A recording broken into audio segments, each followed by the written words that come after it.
Élu, prête-moi une oreille attentive. Quelqu'un consume cigarette sur cigarette, englué dans un paquet de remords, se perd dans des bouteilles de « et si » et scrute son téléphone comme s'il renfermait la clé de la rédemption. L'univers détient des preuves, et ces preuves sont sur le point d'être présentées avec des intérêts. Cette personne croyait pouvoir jouer une partie d'échecs contre une force divine, mais le karma ne se contente pas de frapper à la porte. Il la défonce et l'heure des comptes a sonné. La vérité psychologique qui distingue les gagnants des perdants est la suivante. Manquer de respect à une personne choisie par l'univers, ce n'est pas seulement s'opposer à un individu. C'est déclarer la guerre à l'ordre cosmique lui-même. Et en cet instant, cette guerre atteint son paroxysme explosif. Il ne s'agit pas seulement de quelqu'un qui reconnaît enfin ta valeur. Il s'agit de toi découvrant que ton aveuglement était en réalité ta délivrance. La trahison était une promotion.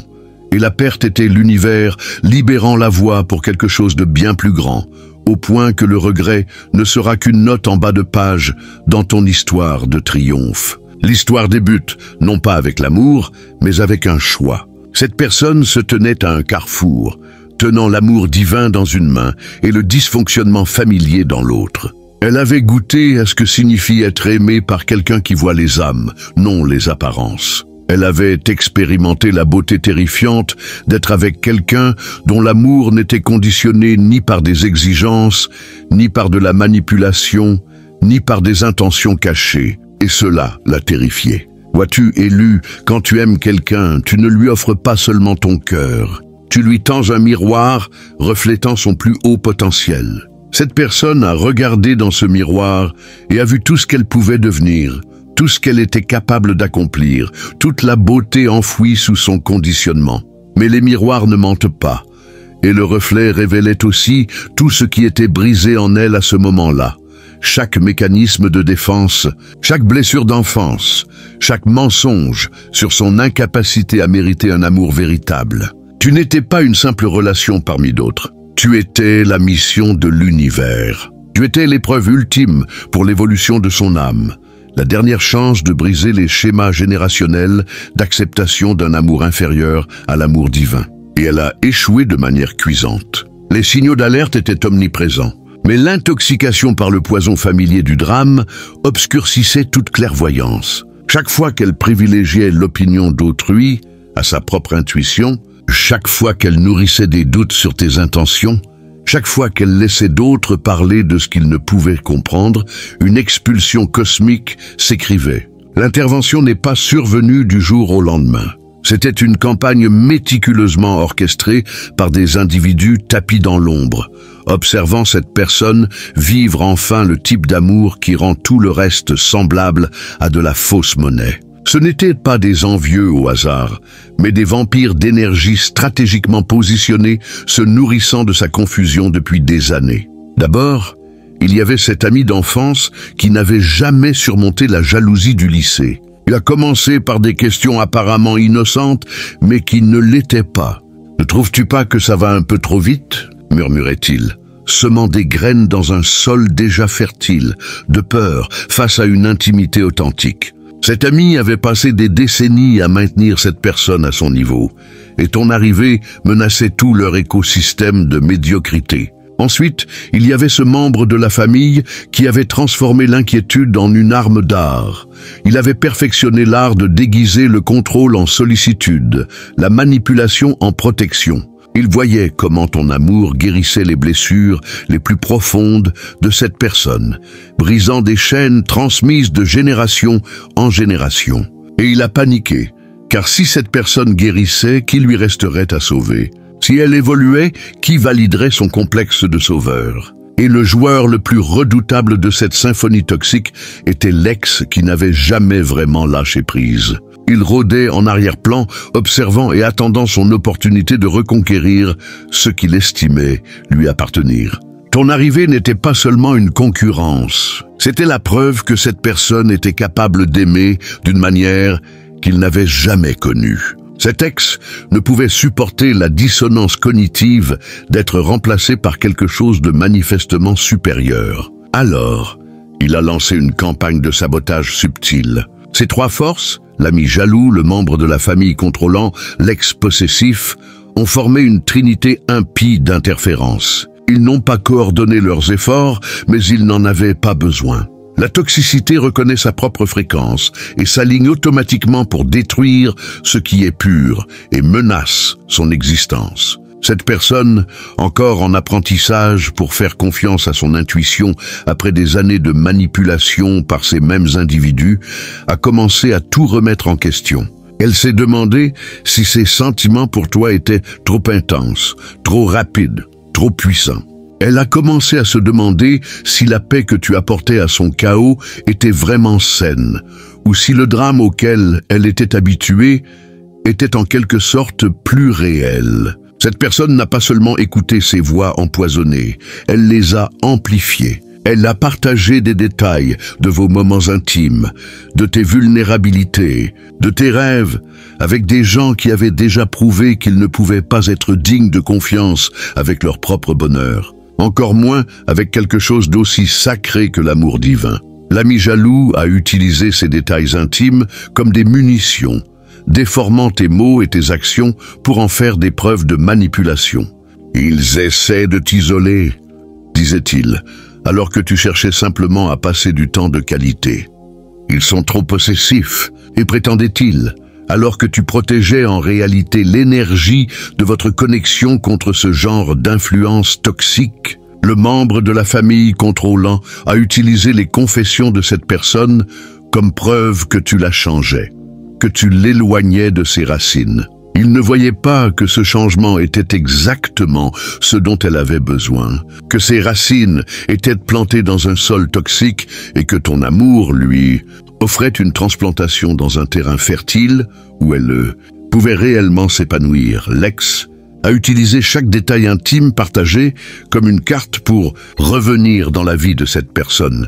Il s'est positionné comme le choix sûr, l'option familière, celui qui ne la défierait pas à grandir au-delà de sa zone de confort. Il s'est peint comme le port sûr, décrivant toi comme la tempête, sans comprendre que l'âme de cette personne criait pour l'aventure de la transformation, pas pour la sécurité de la stagnation. Ce que cette personne n'a pas réalisé, c'est qu'en partageant votre connexion sacrée avec ces influences toxiques, elle leur donnait les clés de sa propre destruction.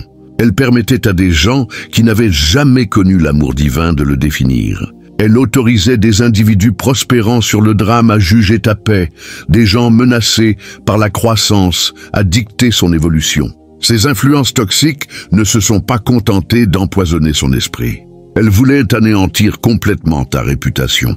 Elles ont lancé une campagne de chuchotement qui rendrait jaloux les saboteurs professionnels. L'ami a commencé à contacter des connaissances communes, te peignant comme le méchant d'une histoire où tu étais en réalité le héros.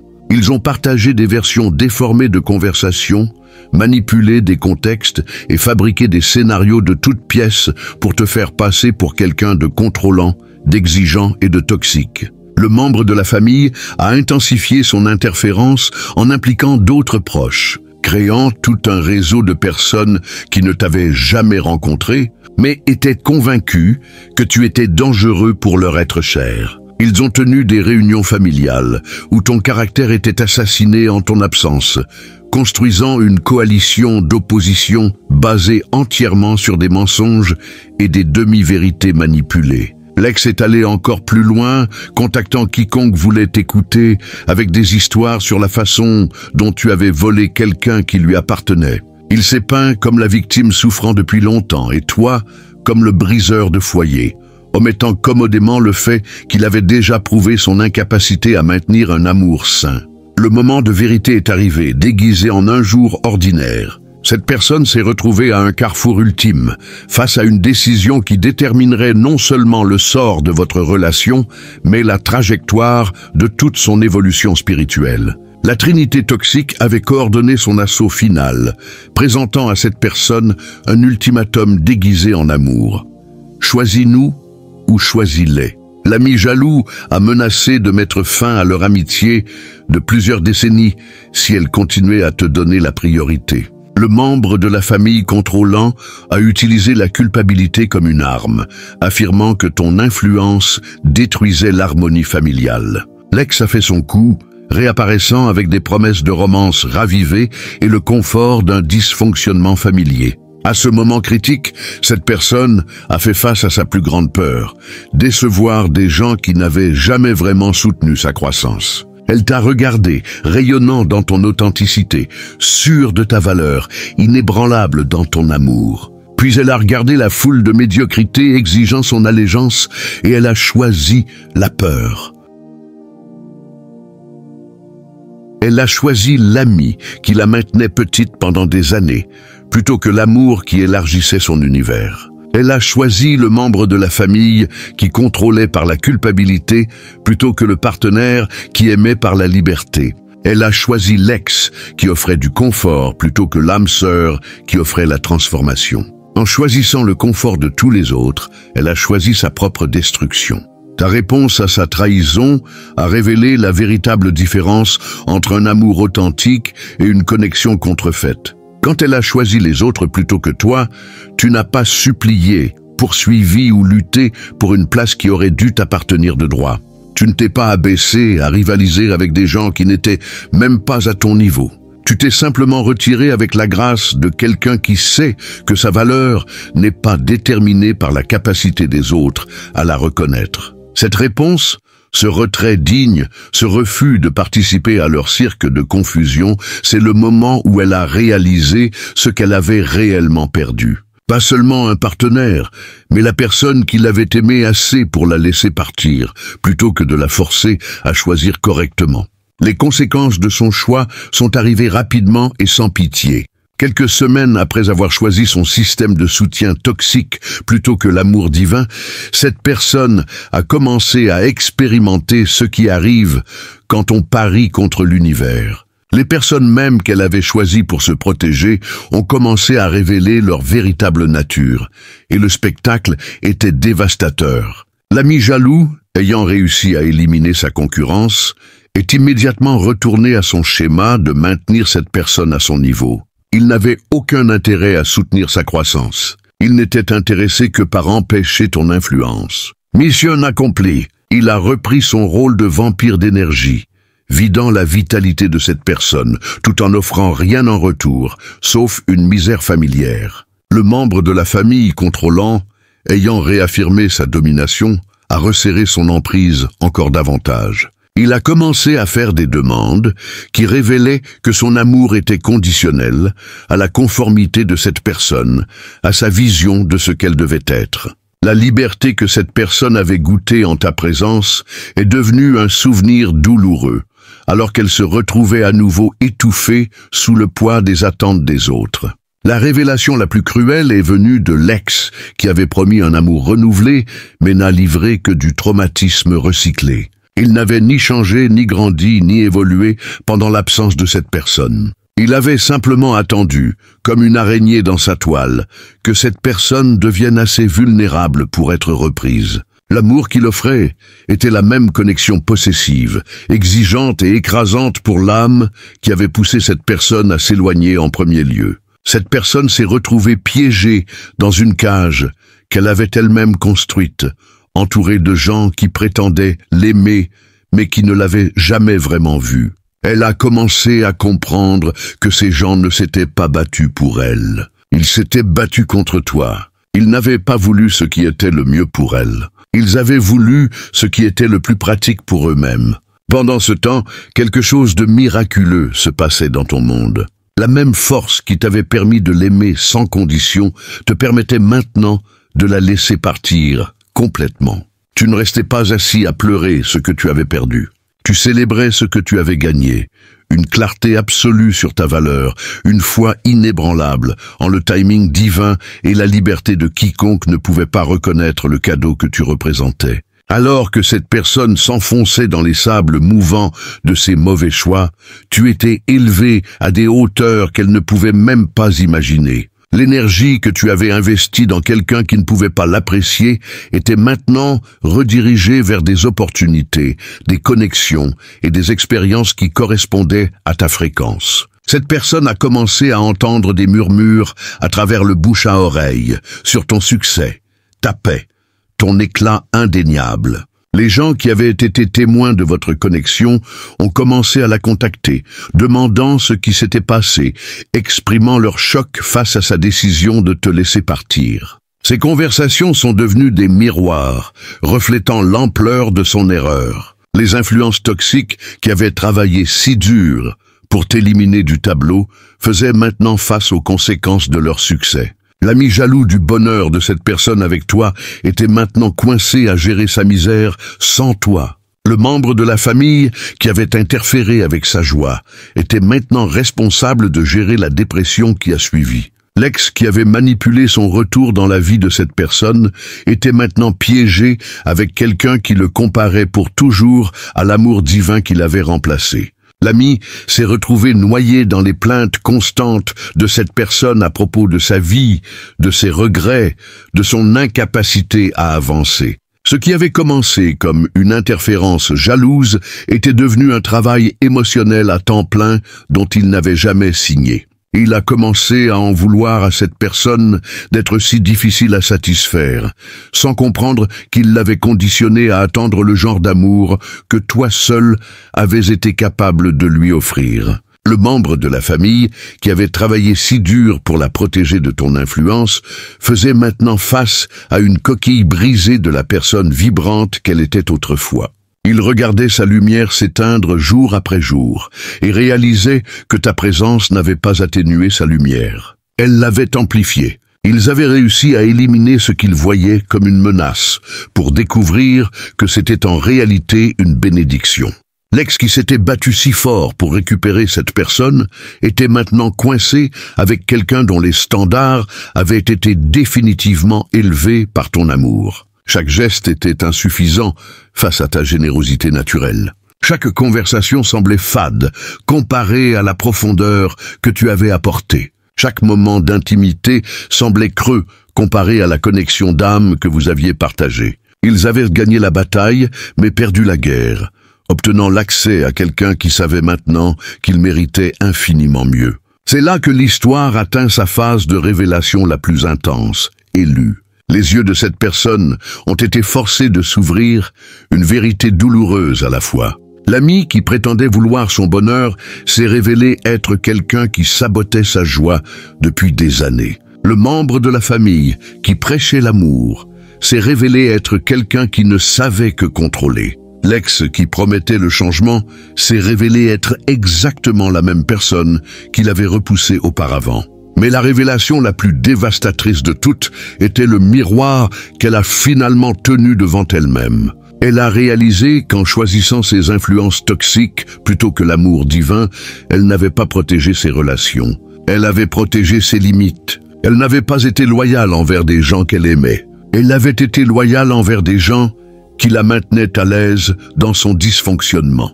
Chaque conversation que tu avais essayé d'avoir sur les limites, elle comprenait maintenant que ce n'était pas toi qui essayais de la contrôler. C'était toi qui essayais de la protéger de cet exact résultat. Chaque avertissement que tu avais doucement offert à propos de son cercle toxique n'était pas de la jalousie.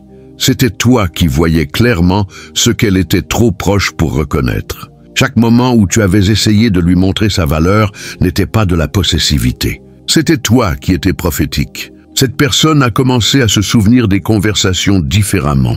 Tes suggestions douces n'étaient pas des tentatives de la changer. C'étaient des invitations à évoluer. Ton désir de passer du temps de qualité n'était pas de la possessivité. C'était quelqu'un qui valorisait sa présence, voulant réellement être présent avec elle. Ta protection de l'énergie de votre connexion n'était pas de la jalousie. C'était quelqu'un qui comprenait la nature sacrée de ce que vous partagiez. Cette personne voit maintenant la coordination qui a conduit à la destruction de votre connexion. Ce n'étaient pas des actes d'interférence au hasard. C'était une campagne calculée par des gens qui ne pouvaient pas supporter de la voir heureuse avec quelqu'un qui la méritait réellement.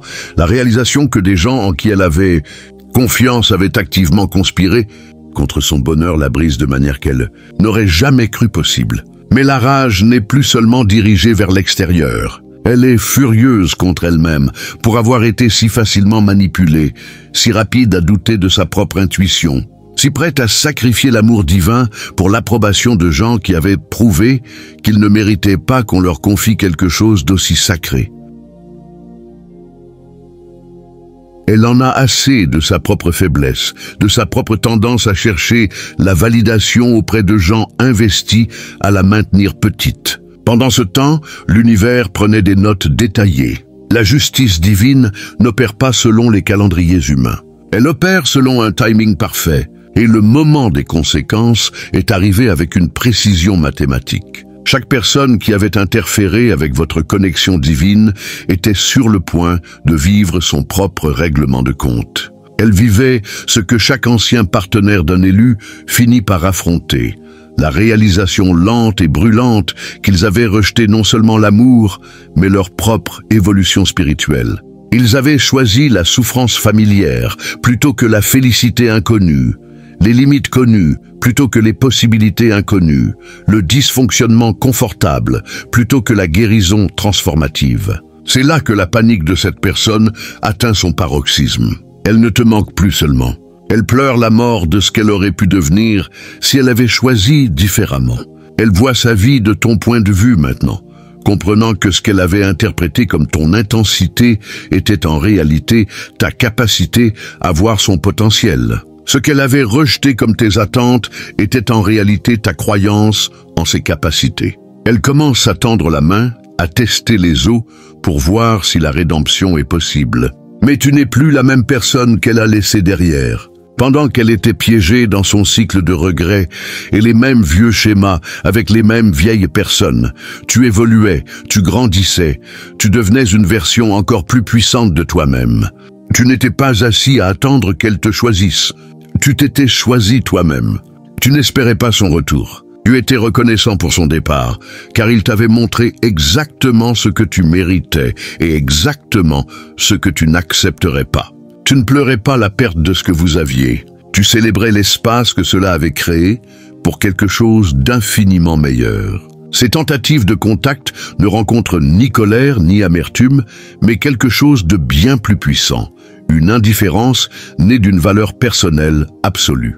Tu réponds avec le genre de détachement paisible qui vient de quelqu'un qui a fait le travail intérieur, guéri les blessures et pleinement embrassé son pouvoir. Tu n'es pas froid, tu es simplement centré.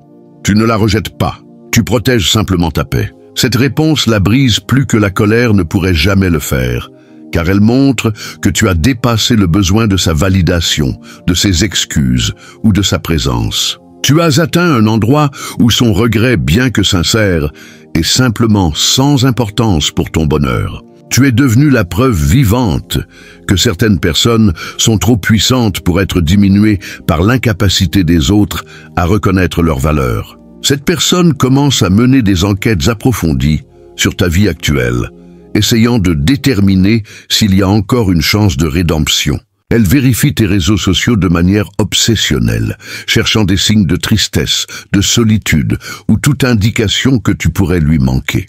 Au lieu de cela, elle trouve des preuves de ton épanouissement, de nouvelles opportunités, de nouvelles connexions, de nouveaux niveaux de succès et de bonheur, qui rendent sa misère actuelle encore plus pathétique en comparaison. Elle commence à contacter des amis communs, pêchant des informations sur ton bien-être, espérant entendre que tu luttes sans elle. Au lieu de cela, elle reçoit des rapports sur ton éclat, ta paix, ton évident soulagement d'être libre de son chaos. Les gens lui disent à quel point tu sembles aller mieux, à quel point tu parais plus heureux, à quel point tu sembles plus toi-même, maintenant que tu n'as plus à défendre constamment ta valeur auprès de quelqu'un qui aurait dû la célébrer. Cette personne commence à rédiger de longs messages qu'elle n'envoie jamais, des excuses qui tentent d'expliquer ses choix sans vraiment en assumer la responsabilité. Elle veut blâmer ses influences toxiques, sa peur, sa confusion, n'importe quoi, sauf la simple vérité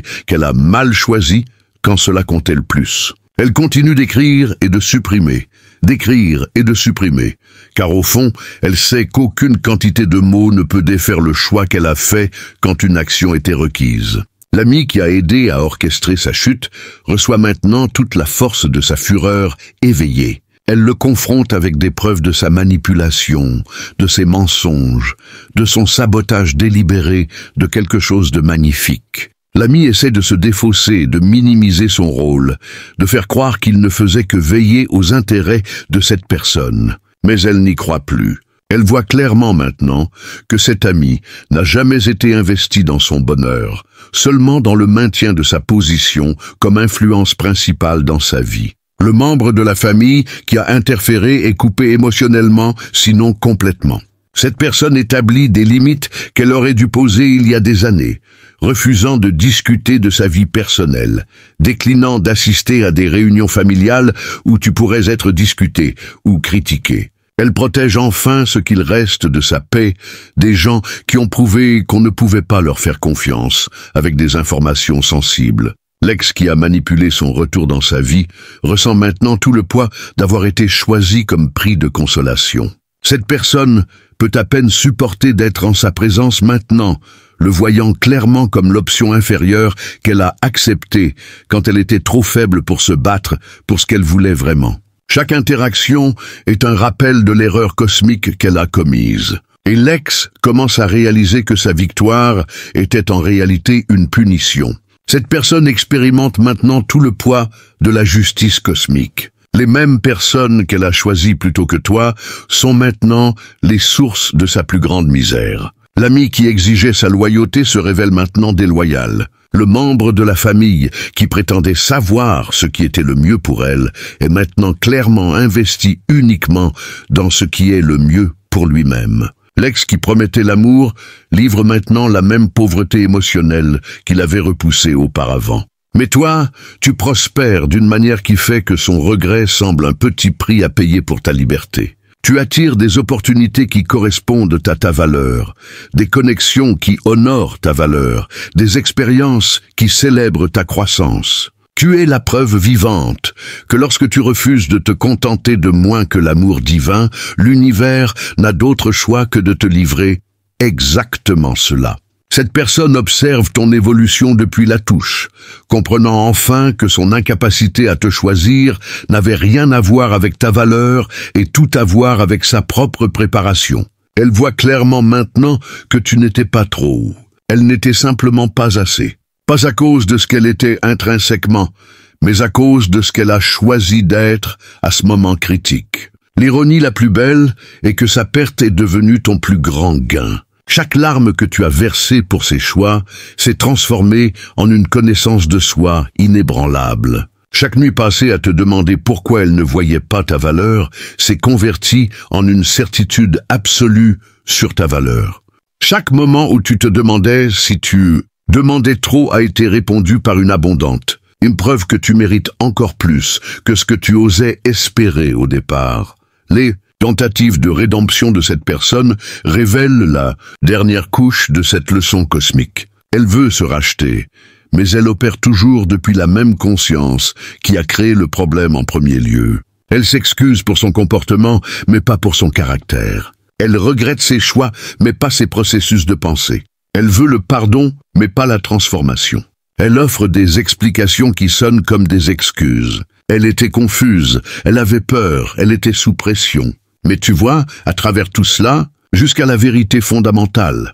Elle avait le libre arbitre et elle a mal choisi. Elle avait l'amour divin entre les mains et elle a choisi de laisser les autres la convaincre que ce n'était pas réel. Elle avait son âme sœur devant elle et elle a choisi d'écouter des gens qui n'avaient jamais connu ce niveau de connexion. Ta réponse à ces tentatives de rédemption est magistrale dans sa simplicité. Tu lui souhaites le meilleur et tu continues d'avancer. Tu n'as pas besoin de ses excuses pour guérir, car tu t'es déjà guéri toi-même. Tu n'as pas besoin de sa reconnaissance de ta valeur, car tu l'as déjà revendiquée. Tu n'as pas besoin de son amour, car tu as appris à t'aimer au niveau que tu lui offrais autrefois. Ce rejet gracieux est le coup final à son ego et le catalyseur ultime pour sa transformation. Elle réalise que tu n'as pas seulement tourné la page, tu as gravi un échelon. Tu n'as pas seulement trouvé quelqu'un d'autre, tu t'es trouvé toi-même. Tu n'as pas seulement guéri de ce qu'elle t'a fait, tu as grandi au-delà de ce qu'elle pourrait jamais être. Cette personne commence à faire des gestes grandioses qui seraient romantiques s'ils n'étaient pas si évidemment calculés pour manipuler tes émotions. Elle se présente à des endroits où elle sait que tu seras, non pas pour créer du drame, mais pour provoquer des rencontres fortuites où elle peut te montrer à quel point elle a changé. Elle commence à aimer d'anciennes photos sur tes réseaux sociaux, à commenter des publications avec des blagues internes, essayant de te rappeler ce que vous partagiez autrefois. Elle commence à parler de ses regrets à des amis communs, sachant que ces amis te feront un rapport. Elle essaie d'utiliser le même réseau social qui a aidé à détruire votre relation pour maintenant la reconstruire, sans comprendre que cette approche prouve seulement qu'elle ne comprend toujours pas. Elle opère toujours à travers des intermédiaires au lieu de faire le travail intérieur qui la rendrait digne de l'amour divin.